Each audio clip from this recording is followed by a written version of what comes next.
What's up, everybody?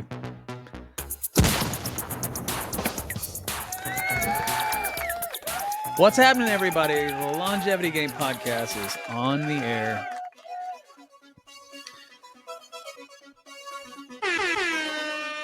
You guys doing okay today? We got some cool stuff that we're talking about today. As always, we're always talking about cool stuff here. We're going to talk about some new data that has come out on some previously recorded topics. And so let's get into that. So welcome back to the Longevity Game Podcast. I'm your host, Michael Ward. I have my trusty, dusty, I should mention it's an energy drink. It's an energy drink, because I need as much energy as I can muster with 5 kids. Cheers. I am your host, Michael Ward. So here we are today. We're going to dive into some of the most exciting new findings in longevity, performance medicine, weight loss, and cutting-edge peptide research. Think of this episode as your Thanksgiving science feast, packed with things that you can apply right now to feel stronger, sharper, and healthier. All right, so what we're going to cover today is some really cool things. Now, on episode 9, we talked about some senolytics. We talked about fisetin, and we talked about quercetin, and we talked about some new studies that show that whenever you pair those with a particular prescription medication, that you see higher efficacy. But still, even with the senolytics by themselves, it's been pretty cool. And we'll go into more detail on that, but we talked about that. We're going to talk how senolytics may work better when paired with exercise, which is what we found in a new study here that was recently published. Also, we're going to talk about let's just talk about the one. We're going to talk, I don't think we'll have time to talk about the second one. So we're going to start with the first one. We mentioned GLP-1 medications on a recent episode, and we talked about, how it started out with a single pathway, the GLP-1 pathway, and how it, they newer iteration, the tirzepatide, it actually opened up a second pathway, the GIP pathway, and then the retatrutide opened up that third pathway, which is the glucagon pathway. Well, in a previous episode, I mentioned briefly about a quad agonist that is in development. And we're going to talk about that today and how they have got some phase 2 clinical trial results on this medication, also called bioglutide or NA930, I believe, because it is a peptide. But it is pretty cool. They're showing that the weight loss that's being exhibited on this medication rivals that of bariatric surgery, 30% weight loss in 36 weeks. Absolutely incredible. We're going to talk about that. And then we're also going to talk about a brand new human trial. We don't have a lot of human data on this non-sexy peptide MOTS-C. I don't know if you guys remember that episode where, I'm really big on metabolic health, and MOTS-C is a great mitochondrial peptide that really, really does a lot of cool things. And I'll go into details in that. And also SLU, no, I'm sorry, that's a different one. I got all these, I prescribe so many peptides, guys. Like I have so many peptides in my brain. SS31 is a mitochondrial peptide that actually helps enhance the structural integrity of the mitochondria, which is pretty cool too. But we're going to talk about MOTS-C today and some of the latest human data that we've discovered. And you're going to find it very, very amazing to find. And everybody that listens to this podcast is going to be like, dang, I need to get on MOTS-C, And so just hit us up. I'm the founder and CEO of the Longevity and Performance Medicine Clinic franchise, Next Level TRT. And we do provide lots and lots of peptide treatments. So if you live in Texas or Nebraska, you can reach out to us there at nextleveltrt.com. All right, that little I'm just giving it, a little plug. But anyway, also we're going to talk about, if we have time, we're going to talk about a bonus topic. There's the newest evidence in testosterone shows that it could actually provide brain protection as you age. And so very cool. So anyway, let's jump in. The coolest thing about this, the mix board that I have is that it has all these buttons, all these cool little funky little buttons, but I just don't know what they all do. And let's see. Hey, all right. Okay. Anyway. All right. So let's jump in. The first segment, what we're going to dive in first is the Senolytics. Senolytics plus energy, exercise energy. This is, some people are not as old, well, as old as I am. I'll be 50 next year. And so, aging is really, really important. Aging gracefully, aging wonderfully, feeling great as I age. That is super important. And it should be important for everybody. As you age, there's all kinds of stuff that happens as far as decline that occurs. You start making way less muscle mass. It's hard. You have to be intentional. You have to work out. Your testosterone hormone levels decline, growth hormone levels decline, mitochondrial efficiency declines, NAD production declines. Like everything that helps us to feel young, to build muscle, to lose weight, all those things just aren't working as well as we age. But a friend of mine, uh, he told me one time, he's like, these days, Mike, we all have to get old, but we don't have to feel that way, and it's true. These days, it's a choice. It really, really is a choice. And so Senolytics are very interesting to me because they halt some of the chronic low-grade inflammation that you get with aging. And so let's go ahead and dive in. Let's start with the Senolytics. So the compounds designed to target and clear senescent cells are called senolytics. Senolytics. And so senescent cells are also referred to as zombie cells. Zombie cells just kind of linger, right? They stop dividing, right? They become dysfunctional and they pump out all these inflammatory mediators and cause inflammation. They cause all this reactive oxygen species or oxidative stress, and it just causes this inflammaging. I don't know if you guys have heard me say that before. Inflammaging. So we got some new data, and so what's new? So here in the past few months, an analysis that suggests that exercise just doesn't make us healthier. It may actually prime senescent cells to be more vulnerable to senolytics. And so senolytics actually help to get rid of senescent cells, right? And these are some of the things that cause aging, right? The senescent cells, these zombie cells. And so researchers found that exercise increases specific myokines like interleukin 6 and irisin, and even this one called FNDC5, and which softens the defenses of senescent cells used to resist apoptosis, which is programmed cellular destruction, or programmed destruction, cell destruction. So basically what it does is exercise puts them on the ropes, right?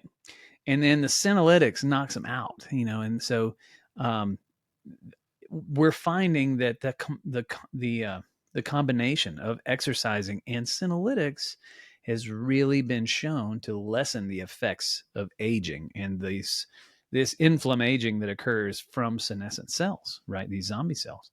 So senescent cell clearance improved 40 to 60% when senolytics were paired with consistent aerobic training. And so the combo improved mitochondrial function better than just the senolytics all by themselves, right? So muscle tissue showed reduced inflammatory markers after the combined protocol. And so this has a lot of cool implications. It may have implications for sarcopenia, which is age-related muscle decline, metabolic aging, and tissue repair, right? All things super important. So, why else does this matter? It suggests that senolytics shouldn't be thought of as a once per year like spring cleaning, but possibly as part of a structured training program. Imagine pairing 2 to 3 weeks of consistent aerobic training followed by a weekend of senolytic pulse, right? And so you just combine them in those ways, and you may see just a better a better aging process. So you're not just cleaning out senescent cells, you're improving the environment around them, and that itself will have its own benefits. So the takeaway here is the future of senolytics might not be pills alone, right, but pills plus movement, right? And so it's incredibly interesting. And we're just on the cusp. The science is moving so fast. It's really, really exciting time to be alive. Ponce de Leon, the explorer looking for the fountain of youth,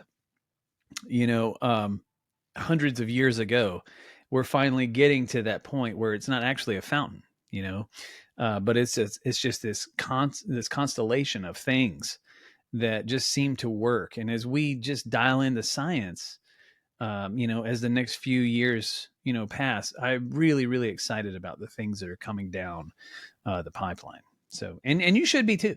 This is going to be awesome. It's going to be awesome. And Next Level TRT will be there to help you guys stave off the age of father time. So let's switch gears again. Where are we going? We're going to segment 2, quad agonist weight loss drug. And so this is really, really something. I have to say, I think this is going to change obesity medicine. I think this particular medication, like I said earlier, with each new iteration of these GLP-1 medications, they are becoming more advanced. They're opening up more metabolic pathways with each new iteration. And we're seeing less sarcopenia, less side effects, which is just absolutely amazing. This particular one is incredible. This is a 4-hormone weight loss medication that combines GLP-1, GIP, glucagon, and then PYY, right? And so we finally have expanded early human trial data, and it's big. I have to say, it's pretty dang impressive. What we're seeing is 27 to 30% weight loss in just over 36 weeks. GI side effects lower than semaglutide, lower than tirzepatide. Lean mass retention was dramatically better. And this is important, right? Because a lot of people will get on these GLP-1 medications. And I know I speak ad nauseum about this, but many people have gotten on these GLP-1 medications, and they just start losing tons of muscle. And I see this all the time. People come in, and they're on these GLP-1s from an outside source or an outside clinic. And, they're like, I'm just losing so much muscle. I think I'm going to have to get off these medications. And so I usually ask, well, what were you told to do to mitigate the amount of muscle mass that you could possibly lose? And most people tell me, well, they didn't tell me anything. Just said, take this shot once a week and you'll lose weight, which is not the best way to do it, And so I try to tell people, you have to prioritize protein intake because you have to give your body the building blocks to cause muscle protein synthesis to even occur, So you need to be taking in 0.7 up to 1 gram, 0.7 grams up to 1 gram of protein per pound of either lean body weight or desired body weight. And so if you're trying to build muscle while you're on a GLP-1, then you want to increase that to 1 gram per pound of lean body weight or desired body weight, up to 1.3 grams per pound of lean body weight or desired body weight. And this will help mitigate the muscle loss, the sarcopenia that occurs. But also you want to add resistance training. You have to add resistance training, something that stimulates the muscle to grow, right? Our bodies are so incredible, right? You lift weights, they're heavy. You continue to lift weights and progressively overload your muscles. And your body's like, man, this is heavy. We have to build. And it will adapt to that weight allowing your muscles to grow, right? And so when you're on GLP-1s, the problem is people are so suppressed. Their appetite is so suppressed that they're not able to take in the amount of macro and micronutrients that they need in order to remain healthy while on the GLP-1s. And this is similar to people who are on bariatric surgery. You get surgery, bariatric surgery, your stomach is this small, after surgery, and you're just not able to eat enough. And that's why you see, people who have had bariatric surgery, they start having skin issues. They start having, their hair starts falling out because they're not able to take in enough nutrients to provide our body what we need to initiate or undergo all these chemical processes that occur in our bodies that are mediated by micronutrients, and the muscle loss that's also mediated by the lack of protein that they're able to take in. So if there's one thing that you should take away from this particular segment, is that if you're on a GLP-1 medication and you're taking a dose that is so high that's suppressing your appetite so much that you can't get in the macronutrients that you need, like the protein intake, that will allow you to mitigate your risk of sarcopenia, then you need to dial that dose back down a little bit, because it's gonna wreck your metabolism. Let's just say you lose a whole bunch of muscle, but you lose a whole bunch of fat. One day you're going to start gaining some weight back. Hopefully not, but you will start gaining some fat back, and but you're not gaining any muscle back because you don't add resistance training. And so now you're going to have a higher fat to muscle ratio, and it's going to completely wreck your metabolism. It's going to make it harder to lose weight the second time. So you got to build muscle. All right. You got to be strong, and you want to be strong. The older you get, the stronger you are, the better life is for you. Right. So back to the study, we said that 27 to 30% of people achieved weight loss in 36 weeks, which is 30% of the total body fat, total body mass in just over 36 weeks, right? So GI effects were lower than the semaglutide and the tirzepatide, and plus lean mass retention was dramatically better, right? Also, the resting metabolic rate only dropped around 5 to 7%. And now what this means, and why this is important, is that whenever you lose muscle, your metabolic rate drops.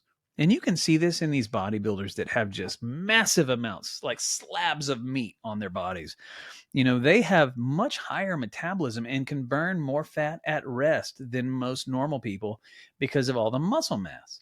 So you can understand that as you lose fat and you lose a little bit of muscle, your resting metabolic rate can also come down because you're losing muscle, and muscle drives metabolism. It's one of the things that drives metabolism.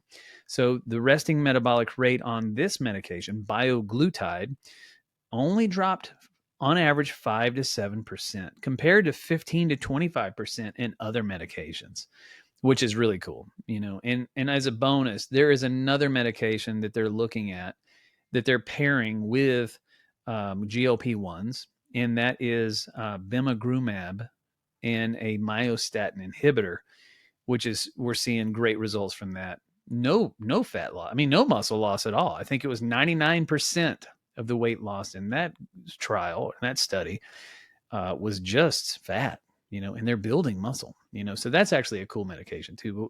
We'll talk about that again on another time once we get some more data. And so also patients reported more stable energy and less GLP-1 fatigue, which does occur, in those earlier iterations like the semaglutide. And so why is this a huge deal, right? But this solves the weakness of GLP-1s, muscle loss and metabolic slowdown, right? And the coolest part, I think, is that this medication is, it seems like the way they're wording it is that it's not an injection. It's actually a pill. That's very interesting.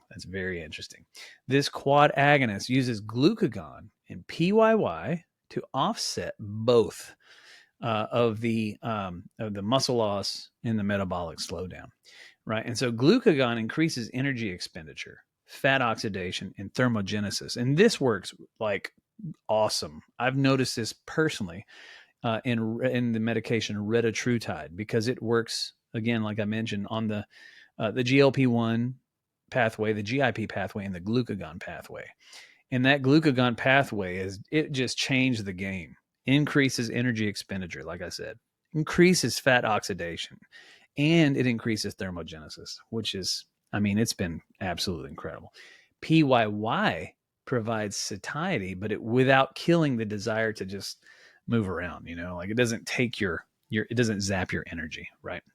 This is the first major drug that we've seen that can get even a little bit close to bariatric level weight loss without the massive muscle drop off, and so it's very, very cool. We're witnessing the next generation of metabolic therapy. We really are. I mean, I've actually put women on GLP-1s who have PCOS, and their symptoms all but resolve. Their inflammation from the PCOS completely goes away. I mean, it's been really, really incredible. Metabolically, these medications are just fantastic.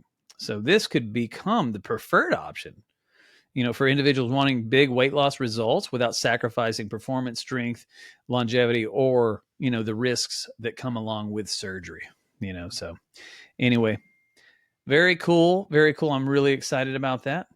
So let's go on to the human trial, MOTS-C. Peptide. This is going to be, you're going to love this. For all my peptide lovers, you guys, this one's for you. You're going to really, really, really going to love it.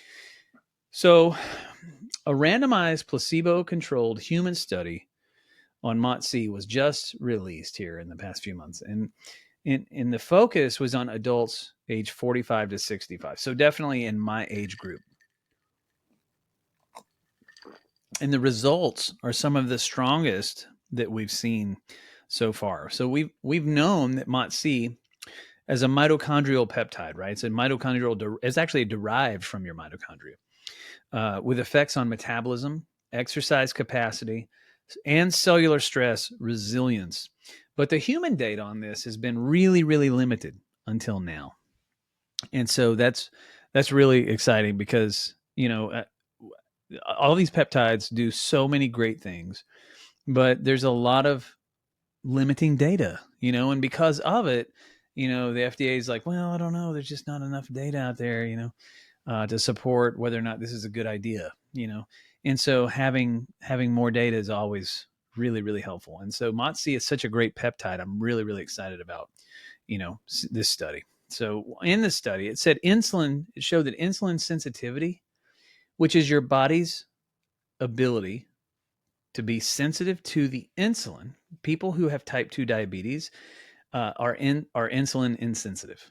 In other words, they make their own insulin, but their body isn't insulin. It's resistant to the insulin.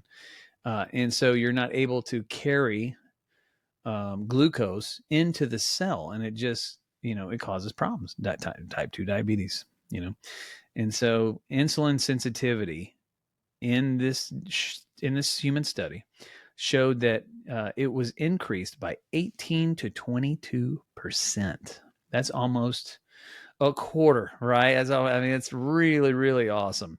22%. And then abdominal fat reduction up to 9%. And this is independent of diet changes. VO2 max also improved 7 to 12% on average. And VO2 max is one of the best metrics that we can track. I love that they included that. Also, we saw significant increases in markers of mitochondrial biogenesis, including PGC1 alpha. And so participants felt stronger, they felt more energetic, and they recovered faster. How cool. I take MOTS-C a lot. And, you take it, 3 times a week for the first month that you're on it. And then you just take it once a week, and it helps to maintain mitochondrial efficiency, but also all these other things, right? You're going to feel stronger, more energetic. You're going to recover faster. You're going to lose weight. You're going to increase your metabolic capacity. Just really cool. You're going to you're being more sensitive to glucose, insulin. That's real. Who doesn't want all that stuff? I think one of the most interesting findings is the study showed reduced perceived exertion during workouts. So in other words, the workouts felt easier, than they usually do. Really, really cool. So, why does this matter for longevity?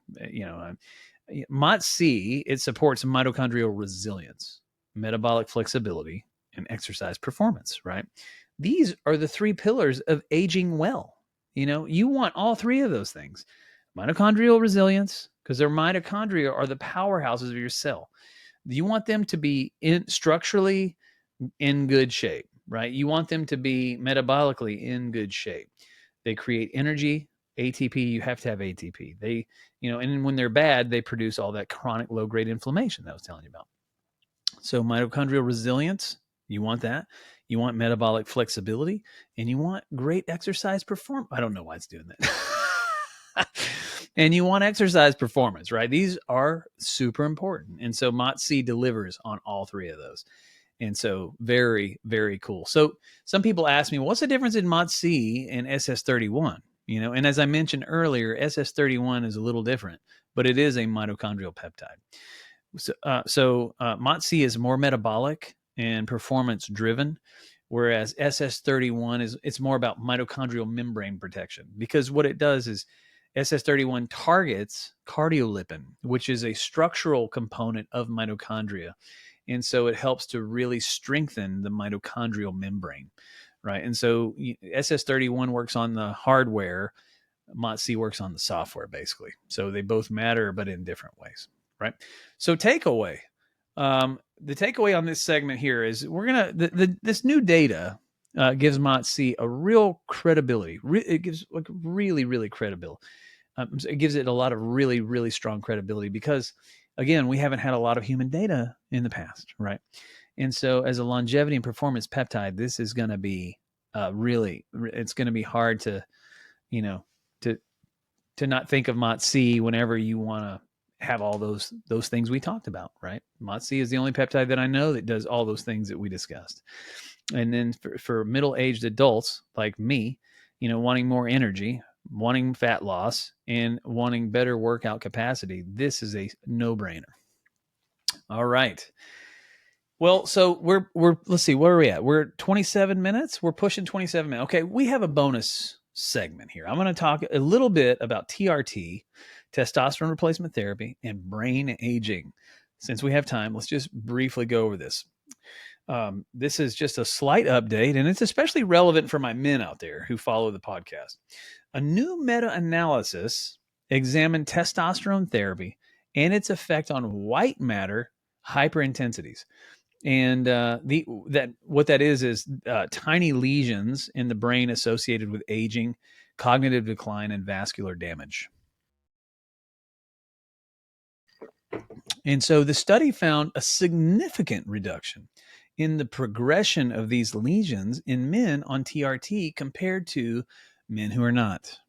And so this actually suggests that testosterone may play a bigger role in brain health than we ever realize. And so potentially this protects memory, processing speeds, mood stability, and vascular health in the brain. So this isn't definitive proof, all right, but the signal is super strong, right? And it's really fueling ongoing research into TRT as a neuroprotective therapy. And so, optimal hormones don't just work, optimizing or optimal hormones don't just help your muscles, your libido, your mood, or energy. They may also protect your brain as you age. And this is really great data. Really great. I'm really excited about that, because I'm on testosterone and I certainly don't want, cognitive decline, right? And if I can stave that out, if I can push that off as long as possible, I'd like to. And so, that's it. So, Thanksgiving's coming up, guys, as we celebrate Thanksgiving this week. I just want to say how grateful I am for every one of you guys who listens, learns, and you really just take steps to improve your health and longevity. Your support means the world to me, and it's really an honor to walk this journey with you. I hope you have just a warm, safe, meaningful Thanksgiving, surrounded by people that you love. And for all of you who are working on Thanksgiving, I just am so grateful for your sacrifice.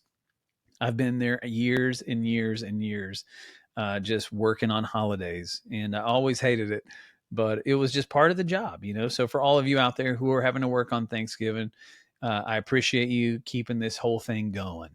And so you guys, it's been great. If today's episode brought you value, please make sure to follow the Longevity Game podcast on Spotify and YouTube. And also share this episode with a friend who's into health and fitness and longevity and performance medicine. And if you can't, one more request, if you could leave a rating or a review, that would be awesome. It helps us more than you know. If you have questions, business inquiries, sponsorship requests, or if you'd like to be a guest on the show, just send us an email at hello@thelongevitygamepodcast.com. If you are interested in being a guest on the show, just email us at beaguest@thelongevitygamepodcast.com.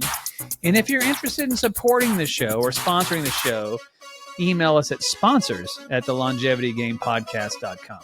And I appreciate you guys. I hope you have a wonderful week, and I'll see you next time.